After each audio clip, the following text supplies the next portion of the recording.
Wind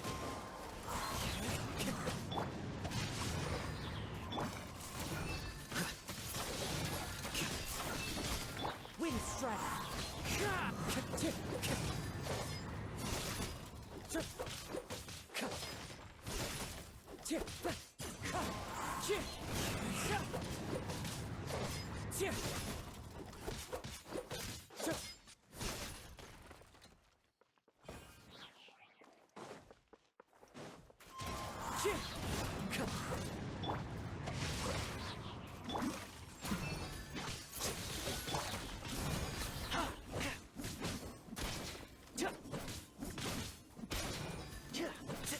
Supporting fire.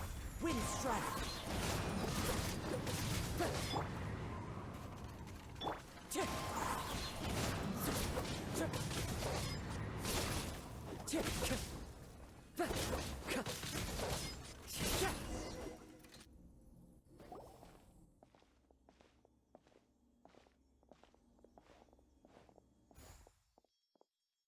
Why have you stopped, Lenny?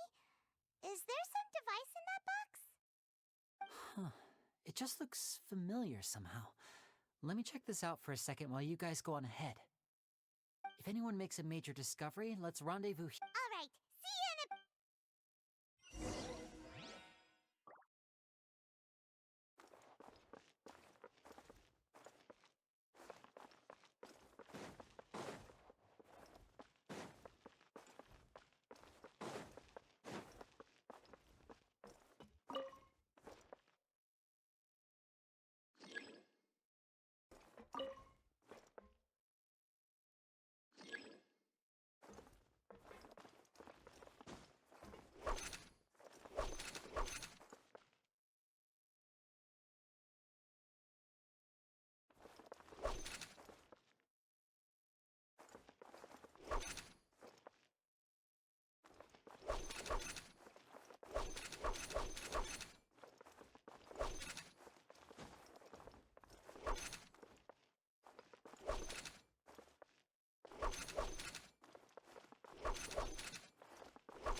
Wow!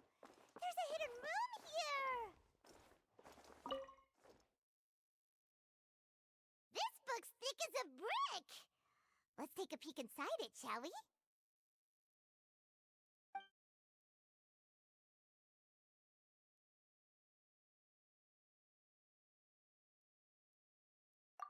At one of my shows a few days as a joke, I told them another white lie. I wound up saving very little this.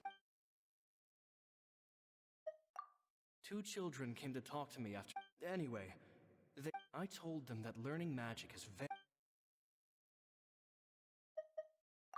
It seems like something's bothering Lorenzo.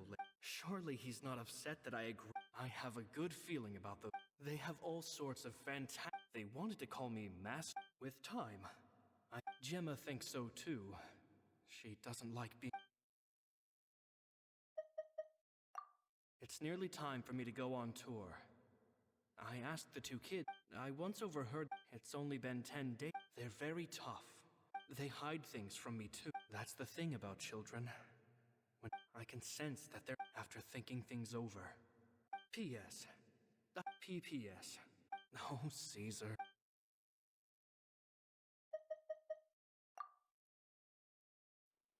Two magic geniuses with a father and a mission, huh?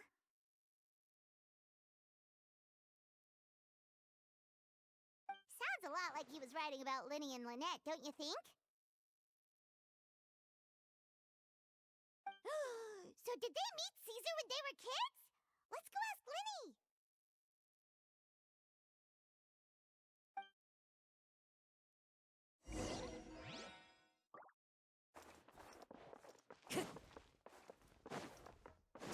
Time to go.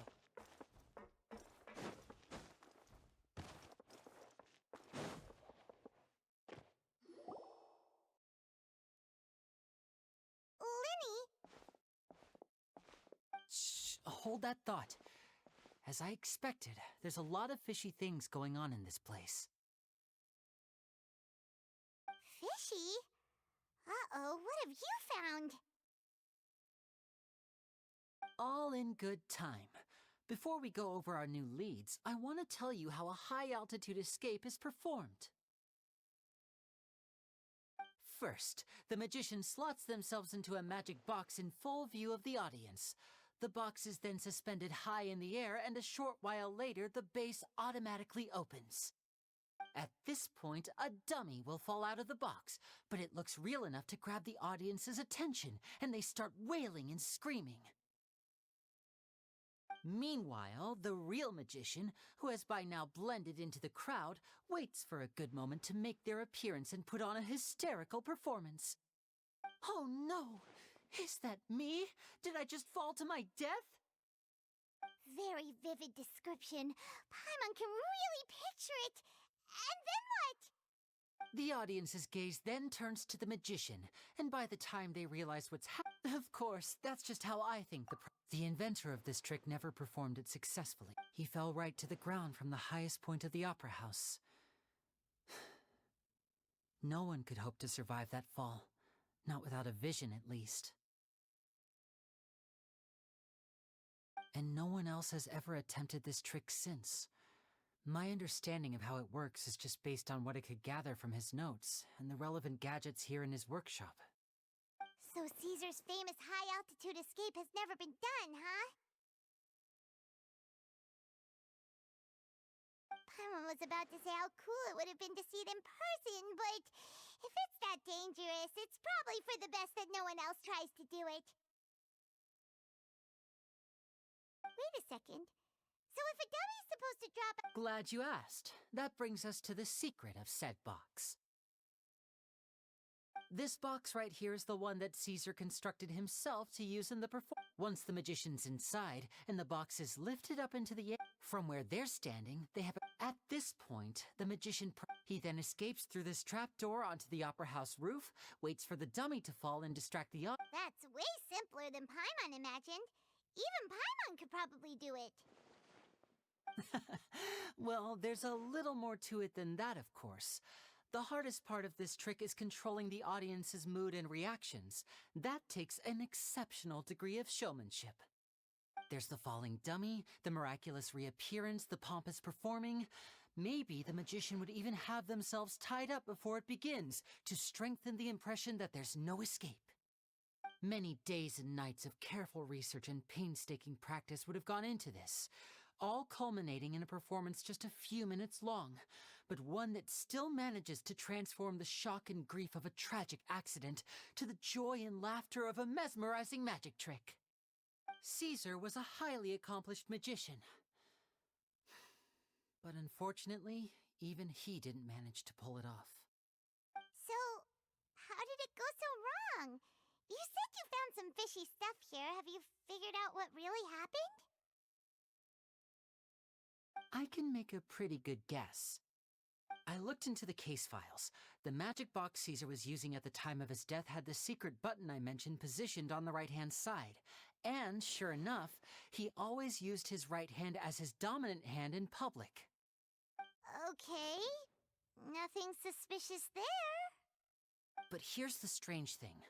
Most of the devices in this workshop have the mechanism on the left-hand side, including this box right here. Because a magician can't afford to have their most basic habits stand out too much. People naturally focus their attention on the most important details of the task or situation at hand. But a magician needs to be able to redirect an audience's attention at will, so as to avoid arousing their suspicion. The essence of magic is getting people to believe a lie. If even the truth raises eyebrows, the falsehoods become all the more difficult to mask. And so, Caesar trained himself to use his right hand to align with his audience's expectations. Great magic always requires sacrifices.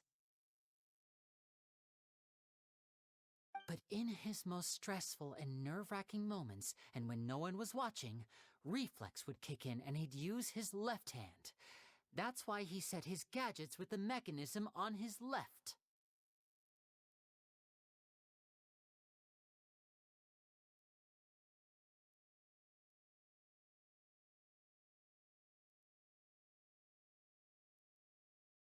Exactly.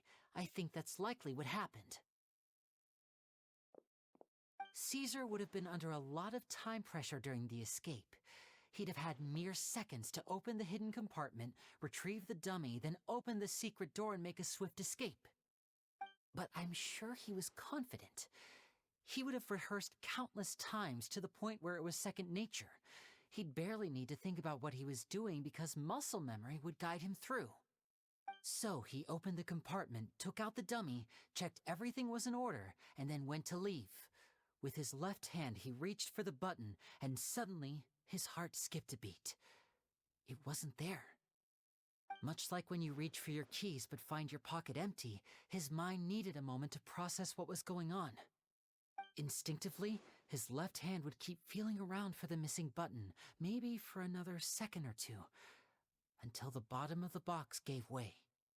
With the stakes being as high as they were, just a 2-second delay cost him everything. The authorities would find nothing suspicious and conclude that his death was due to his own error. When in reality, someone switched the boxes, and they did it to murder him. But how would they be able to make the switch without being noticed? That would be difficult to pull off, no? It would have to have been someone who knew that he was left-handed and who could move his props around without arousing suspicion. Someone who was always by his side. Isn't that right, Lorenzo? You just couldn't let sleeping dogs lie,